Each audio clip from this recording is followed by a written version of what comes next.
Akshay Khanna, truly one of my favorite actors. Akshay Khanna is the right person to go to Hollywood क्योंकि उसकी performances जो होती है mind blowing. I enjoyed watching Akshay Khanna and I don't know why he's disappeared suddenly. आज मेरा बेटा अक्षय खन्ना भी मेरी फिल्म हिमालय पुत्र से फिल्मों में प्रवेश कर रहा है। बॉलीवुड के स्टाइलिश और पर्दे के चर्चित अभिनेता अक्षय खन्ना अचानक लंबे समय तक फिल्मों से गायब हो गए थे, लेकिन अब उन्होंने किया धमाकेदार कमबैक फिल्म धुरंधर से, जिसमें उनकी एक्टिंग ने फैंस को हैरान कर दिया है। लेकिन यही नहीं, अक्षय खन्ना ने शादी न करने का एक ऐसा राज छुपाया था जिसे जानकर आप चौंक जाएंगे। क्या सच में ऐसा हुआ या इसके पीछे कोई और वजह थी? फिल्म की शूटिंग से लेकर पर्दे पर उनकी वापसी तक हर पहलू में छुपा है एक रोमांचक और हैरान कर देने वाला सच, जिसे जानकर आप सोच में पड़ जाएंगे कि आखिर क्यों अक्षय खन्ना ने इतने सालों तक पर्दे से दूरी बनाई। तो तैयार हो जाइए, क्योंकि इस वीडियो में हम खोलने वाले हैं अक्षय खन्ना की जिंदगी और धुरंधर की कहानी के वो राज जो आपको झकझोर देंगे। दोस्तों, आज हम आपको बॉलीवुड के उस कलाकार की कहानी सुनाने जा रहे हैं जिसे इंडस्ट्री में अक्सर सबसे रहस्यमय और कम आंका गया अभिनेता कहा जाता है। एक ऐसा शख्स जिसने कभी चमक धमक और शोहरत के पीछे भागने की इच्छा नहीं जताई, लेकिन वक्त ने उसे अपनी रफ्तार में बदल दिया और आज वही नाम हर सिने प्रेमी की जुबान पर है। ये कहानी है विनोद खन्ना के बेटे अक्षय खन्ना की, एक अभिनेता जिसके पास न तो बड़ी पीआर मशीन है, न सोशल मीडिया पर मौजूदगी, फिर भी उनकी अदाकारी की वजह से लोग उन्हें याद करते हैं। अक्षय खन्ना की जिंदगी को समझने के लिए हमें लौटना होगा उस समय में जब उनके पिता विनोद खन्ना बॉलीवुड के सितारे थे। 1975 में अक्षय का जन्म हुआ और सबको लगा कि उनके लिए जिंदगी आसान और शानदार होगी, लेकिन हकीकत बिल्कुल अलग थी। उनका बचपन किसी फिल्मी कहानी से कम नहीं था। जब अक्षय सिर्फ 5 साल के थे, उनके पिता ने अचानक अपने जीवन की दिशा बदल दी।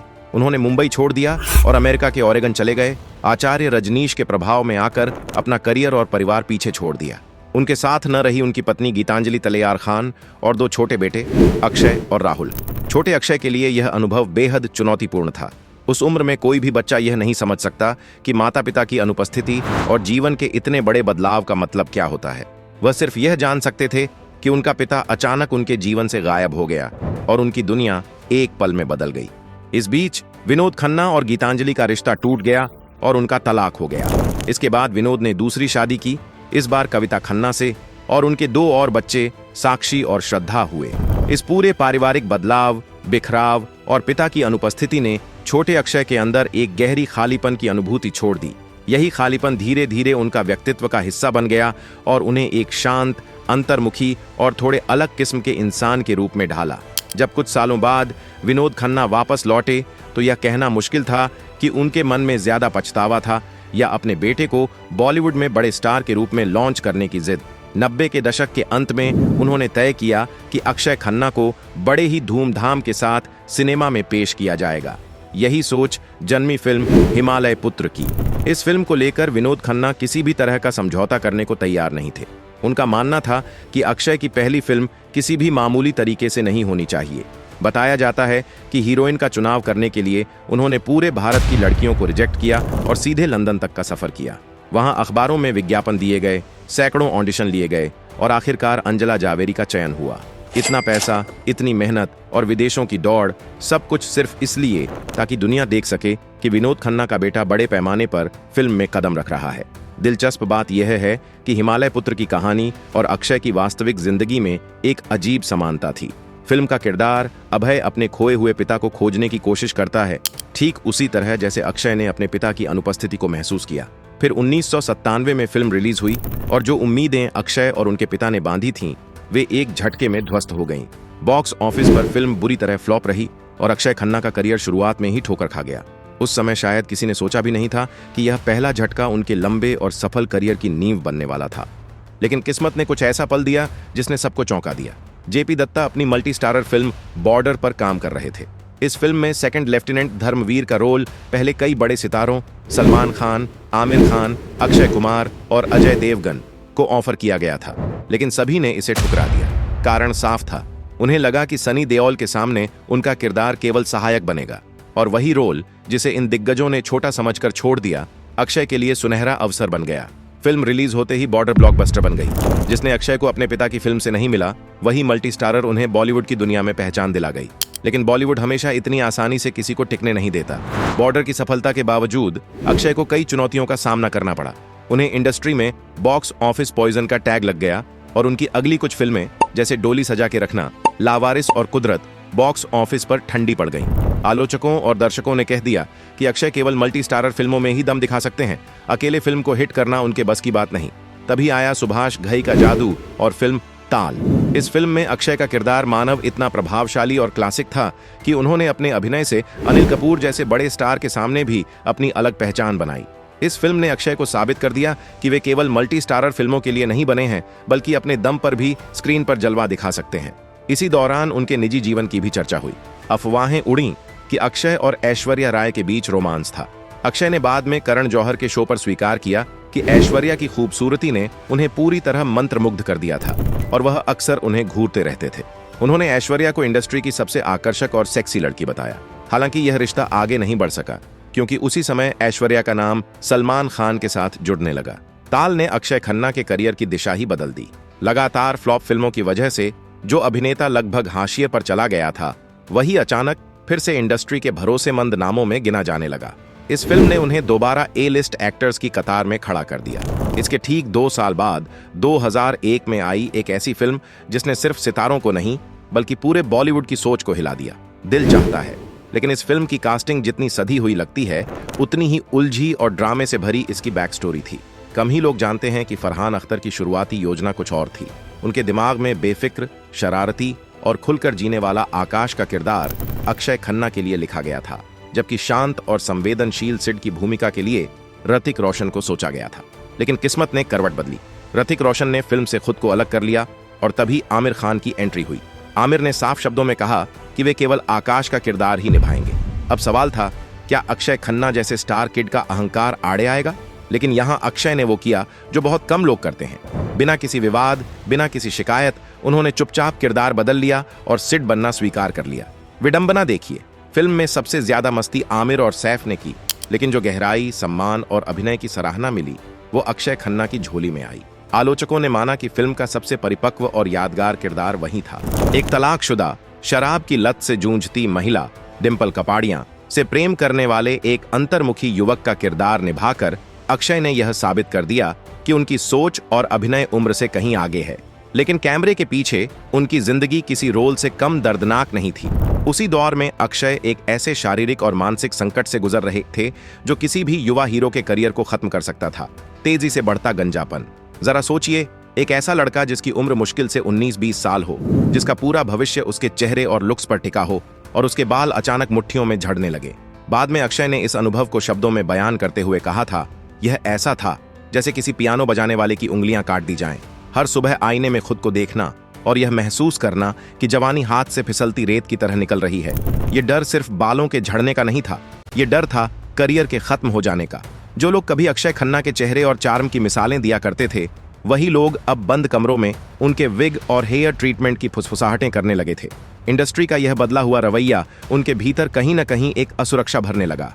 शायद यही वजह रही कि अक्षय ने खुद को पारंपरिक रोमांटिक हीरो की दौड़ से अलग कर लिया। उन्होंने जानबूझकर ऐसे किरदार चुने जिनमें ग्लैमर से ज्यादा अंदरूनी गहराई थी। नेगेटिव रोल्स, ग्रे शेड्स और कैरेक्टर पार्ट्स। यह फैसला उस वक्त मजबूरी लग सकता था, लेकिन समय ने साबित किया कि यही मोड़ उनके करियर का सबसे बड़ा वरदान बन गया। लेकिन करियर और लुक्स की चिंता से उबर भी नहीं पाए थे कि उनकी निजी जिंदगी ने एक और बड़ा झटका दिया।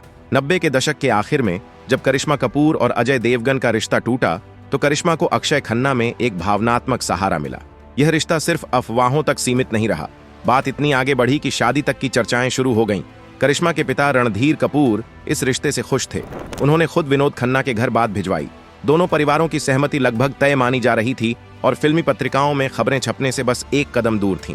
लेकिन तभी कहानी में एंट्री हुई बबीता कपूर की, जो उस समय करिश्मा के करियर की पूरी कमान संभाले हुए थीं। उन्होंने हालात को बेहद व्यावहारिक नजरिए से देखा। एक तरफ उनकी बेटी इंडस्ट्री की टॉप हीरोइन थी, दूसरी तरफ अक्षय खन्ना का करियर लगातार असफलताओं से जूझ रहा था। निर्दयी लेकिन सोचा समझा फैसला लिया गया। प्यार को पीछे छोड़कर करियर को चुना गया और इसी के साथ यह रिश्ता हमेशा के लिए टूट गया। यही वह कड़वा सबक था जिसने अक्षय को समझा दिया कि बॉलीवुड में रिश्ते भी अक्सर बॉक्स ऑफिस के आंकड़ों पर टिके होते हैं। इंडस्ट्री में कहा जाता है, यहां कोई किसी का सगा नहीं होता, और अक्षय खन्ना के साथ जो 2007 में हुआ, उसने इस कहावत को हकीकत में बदल दिया। लेखक अमोल गुप्ते ने जब तारे जमीन पर की कहानी लिखी, तो उनके दिमाग में संवेदनशील टीचर राम शंकर निकुंभ के किरदार के लिए सिर्फ एक ही चेहरा था, अक्षय खन्ना। दिल चाहता है कि बाद बनी उनकी आर्टिस्टिक और इंटेलेक्चुअल छवि इस रोल के लिए बिल्कुल सटीक बैठती थी। अमोल गुप्ते आमिर खान के पास सिर्फ इसलिए पहुंचे थे ताकि वे अक्षय से उनकी मुलाकात करवा सकें या कम से कम संपर्क सूत्र दे सकें। उन्होंने मुझे कहा था मुझे अक्षय खन्ना को एक चीज नरेट करनी है, तो मैंने कहा भाई क्या नरेट करनी है। लेकिन यहाँ कहानी ने ऐसा मोड़ लिया जिसकी किसी ने कल्पना नहीं की थी। आमिर खान ने पहले स्क्रिप्ट सुनने की इच्छा जताई, तो मैंने कहा सुनता हूँ, उसमें 4-6 महीने निकल गए। फिर मैंने कहानी सुनी, मुझे बहुत पसंद आई। जैसे ही उन्होंने कहानी सुनी, उन्हें एहसास हो गया कि यह फिल्म कुछ असाधारण करने वाली है। इसके बाद जो हुआ वह चौंकाने वाला था। आमिर ने न सिर्फ फिल्म को प्रोड्यूस करने का फैसला लिया, बल्कि वह किरदार भी खुद निभाने का मन बना लिया जो मूल रूप से अक्षय के लिए लिखा गया था। सबसे हैरान करने वाली बात यह थी कि यह पूरा फैसला अक्षय को बताए बिना लिया गया। जब तक उन्हें इस बात की जानकारी मिली, तब तक फिल्म की शूटिंग शुरू हो चुकी थी। बाद में आमिर ने खुद अक्षय से मुलाकात की और बिना किसी हिचक के सच्चाई स्वीकार कर ली। यह घटना अक्षय खन्ना के जीवन की उन कड़वी यादों में शामिल हो गई जिसने उन्हें और भी ज्यादा खामोश, सतर्क और आत्मनिर्भर बना दिया। जरा सोचिए, एक ऐसी फिल्म जो आगे चलकर नेशनल अवार्ड जीतने वाली हो, आपके हाथ से निकल जाए और उसे ले जाने वाला कोई और नहीं बल्कि आपका अपना दोस्त हो। अगर यह हादसा किसी और अभिनेता के साथ हुआ होता तो शायद मीडिया में तूफान खड़ा हो जाता, इंटरव्यू होते, बयान दिए जाते और विवाद सुर्खियां बनता। लेकिन अक्षय खन्ना ने इस पूरे मामले को बिना किसी शोर शराबे के स्वीकार कर लिया। न कोई शिकायत, न कोई सार्वजनिक नाराजगी। यह घटना साफ दिखाती है कि अक्षय खन्ना कितने सीधे, सरल और गैर राजनीतिक इंसान थे। वह टैलेंट से भरपूर थे, लेकिन उनके भीतर वह आक्रामक महत्वाकांक्षा नहीं थी जो बॉलीवुड जैसे शार्क टैंक में जिंदा रहने के लिए जरूरी होती है। यहीं से उनके करियर की दिशा बदलने लगी। जहां आमिर खान धीरे धीरे मिस्टर परफेक्शनिस्ट की छवि गढ़ते चले गए, वहीं अक्षय को यह सच्चाई समझ में आने लगी कि इस इंडस्ट्री में केवल अच्छा अभिनेता होना काफी नहीं, अपनी जगह बचाने के लिए लड़ना भी पड़ता है। और यही लड़ाई अक्षय कभी खुलकर नहीं लड़ पाए। इसी दौर में उन्होंने गांधी, माय फादर जैसी संवेदनशील और शानदार फिल्में की जिनमें उनकी अभिनय क्षमता पूरी चमक के साथ नजर आई। लेकिन बॉक्स ऑफिस को न तो संवेदनशीलता से मतलब था और न ही परफॉर्मेंस की बारीकियों से। उसे सिर्फ मसाले और आंकड़े चाहिए थे। धीरे धीरे अक्षय इस रेस में पीछे छूटने लगे। 2008 से 2011 तक का समय उनके करियर का सबसे उलझा हुआ और अंधकारमय दौर साबित हुआ। वे मल्टी स्टारर फिल्मों की भीड़ में ऐसे खो गए कि उनकी पहचान धुंधली होने लगी। खुद अक्षय भी यह तय नहीं कर पा रहे थे कि उन्हें किस दिशा में आगे बढ़ना चाहिए। उन्होंने रेस जैसी फिल्म की जिसमें उनकी एक्टिंग को सराहा गया, लेकिन फिल्म की सारी चमक और चर्चा सैफ अली खान के हिस्से चली गई। वहीं प्रियदर्शन, जिन्होंने कभी उन्हें कॉमेडी फिल्मों में एक अलग पहचान दी थी, उन्होंने उन्हें आक्रोश में अजय देवगन के साथ कास्ट किया। इस फिल्म में अक्षय ने एक भ्रष्ट पुलिस अधिकारी का किरदार इतनी तीव्रता और सच्चाई से निभाया कि कई सीन देखने वालों को असहज कर देते हैं। यह उनके करियर की सबसे दमदार परफॉर्मेंस में से एक थी, लेकिन कमजोर प्रमोशन और गलत रिलीज टाइमिंग के चलते यह फिल्म भी बिना किसी हलचल के बॉक्स ऑफिस पर दम तोड़ गई। और फिर आया वह मोड़ जिसने फैंस को हैरान कर दिया। 30 मार खान। फराह खान की इस फिल्म में अक्षय खन्ना ने एक ऐसे अभिनेता का रोल निभाया जो ऑस्कर के पीछे पागल है। विडंबना यह रही कि जिस फिल्म को आलोचकों ने बुरी तरह नकार दिया, उसमें अगर कुछ देखने लायक था तो वह सिर्फ अक्षय खन्ना की परफॉर्मेंस थी।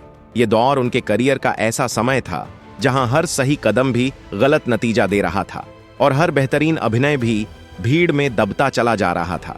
उनका काम शानदार था, लेकिन फिल्म इतनी बड़ी डिजास्टर साबित हुई कि इसका असर उनके करियर पर भी पड़ा। लोग कहने लगे कि अक्षय खन्ना अब खत्म हो चुके हैं।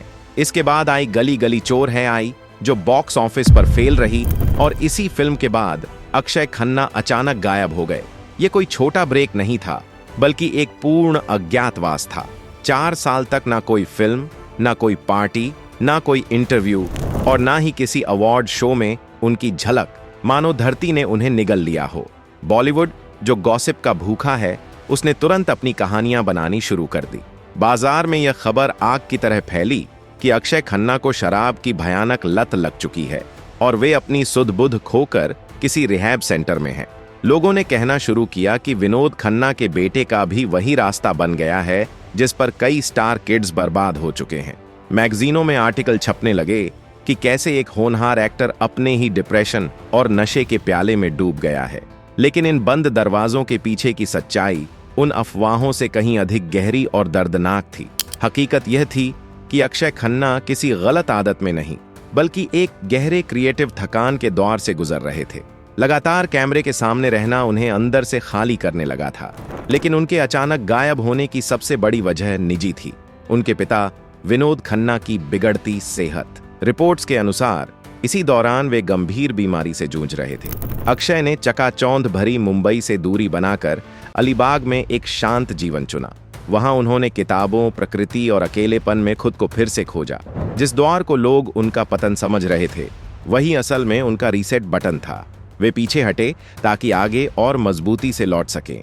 4 साल के लंबे ब्रेक के बाद 2016 में उनकी वापसी हुई डिशूम से। एक सनकी और स्टाइलिश विलेन के रूप में उन्होंने साफ कर दिया कि अब वे हीरो नहीं, एक्टर बनकर लौटे हैं। इसके बाद मॉम, इत्तेफाक और खास तौर पर सेक्शन 375 ने साबित कर दिया कि अक्षय खन्ना अब एक अलग ही स्तर पर खेल रहे हैं। लेकिन असली धमाका हुआ दृश्यम 2 में। आईजी तरुण के शांत, ठंडे और बेहद खतरनाक अवतार ने दर्शकों को हैरान कर दिया। बिना चीख चिल्लाहट के सिर्फ दिमाग से उन्होंने पूरी फिल्म का संतुलन बदल दिया। बढ़ती उम्र और गंजेपन को छिपाने के बजाय अक्षय ने उसे अपनी ताकत बना लिया। फिर आया वह दौर जब 50 की उम्र में उन्होंने वो कर दिखाया जो बहुत कम एक्टर्स कर पाते हैं। छावा में औरंगजेब के रूप में उनकी खामोशी विक्की कौशल की दहाड़ के सामने भी भारी पड़ी, और अंत में धुरंधर, जहां रहमान डकैत बनकर उनकी एंट्री ने इंटरनेट पर आग लगा दी। एक वायरल क्लिप ने साबित कर दिया कि अक्षय खन्ना अब सिर्फ कमबैक नहीं कर चुके हैं बल्कि अपने करियर के सबसे खतरनाक फेज में हैं। जो स्वैग स्क्रीन पर दिखा उसके पीछे की सच्चाई बेहद कठिन थी। लद्दाख की ऊंचाइयों पर शूटिंग के दौरान ऑक्सीजन की कमी से अक्षय खन्ना की तबीयत बिगड़ जाती थी। हर शॉट के बाद उन्हें ऑक्सीजन लेनी पड़ती थी, लेकिन कैमरा रोल होते ही उनके चेहरे पर कमजोरी का नामो निशान नहीं दिखता था। अक्षय खन्ना शो स्टीलर थे। बिना इंस्टाग्राम, बिना पीआर और बिना शोर के उन्होंने साबित कर दिया कि असली असर खामोशी से भी छोड़ा जा सकता है। अक्षय खन्ना की कहानी यह सिखाती है कि स्टारडम हर वक्त चमकने का नाम नहीं बल्कि सही समय पर असर छोड़ने की कला है। अब आपकी बारी। आपको अक्षय खन्ना किस रूप में ज्यादा पसंद हैं?